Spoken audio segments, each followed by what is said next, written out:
ದೇವನಹಳ್ಳಿ ಪಟ್ಟಣದ ಖಾದಿ ಬೋರ್ಡ್ ಆಡಳಿತ ಮಂಡಳಿಯ ಅಧ್ಯಕ್ಷರ ಉಪಾಧ್ಯಕ್ಷರ ಆಯ್ಕೆ ಚುನಾವಣೆ ನಡೆಯಿತು.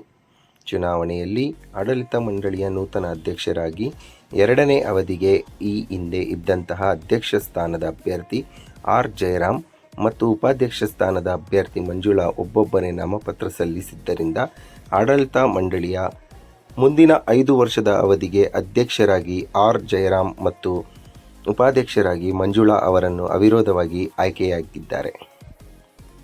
ನೂತನ ಅಧ್ಯಕ್ಷ ಆರ್ ಜಯರಾಮ್ ಮಾತನಾಡಿ, ತಮ್ಮನ್ನು 2ನೇ ಬಾರಿಗೆ ಅಧ್ಯಕ್ಷರನ್ನಾಗಿ ಆಯ್ಕೆ ಮಾಡಿದ ಎಲ್ಲ ನಿರ್ದೇಶಕರಿಗೂ ಮತ್ತು ಮುಖಂಡರಿಗೂ ಅಭಿನಂದಿಸುತ್ತೇನೆ. ಸಂಘದ ನಿರ್ದೇಶನದಂತೆ ಎಲ್ಲ ಸದಸ್ಯರನ್ನು ಒಳಗೊಂಡು ಸಂಘವನ್ನು ಅಭಿವೃದ್ಧಿಗೊಳಿಸಲಾಗುತ್ತದೆ. ಸಂಘದ 2ನೇ ಅಂತಸ್ತಿನ ಕಟ್ಟಡವನ್ನು ಕಟ್ಟುವ ಗುರಿಯನ್ನು ಹೊಂದಲಾಗಿದೆ ಎಂದರು. ಅಧ್ಯಕ್ಷರ ಚುನಾವಣೆಯಲ್ಲಿ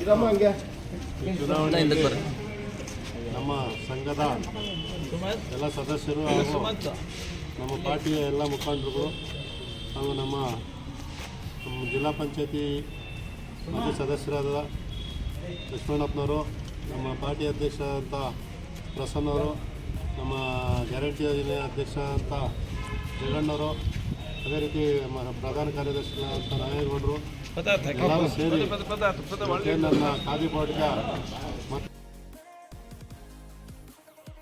ಈ ವೇಳೆ ನಿರ್ದೇಶಕರಾದ ಕೆ ಪಟಾಲಪ್ಪ, ಶ್ರೀನಿವಾಸ್, ನಾಗೇಗೌಡ, ಲಕ್ಷ್ಮಣಮೂರ್ತಿ, ರಘು, ಮಂಜುಳಾ, ರಾಧಾ, ಸುಮಂತ್, ಮುನಿರಾಜು, ನಾರಾಯಣಸ್ವಾಮಿ, ಮುನಿರಾಜಪ್ಪ, ಮುಖಂಡರಾದ ಸಿ ಜಗನ್ನಾಥ್, ಪ್ರಸನ್ನಕುಮಾರ್, ಲಕ್ಷ್ಮೀನಾರಾಯಣ್, ಶ್ರೀಧರ್ ಗೌಡ ಇನ್ನಿತರರು ಇದ್ದರು.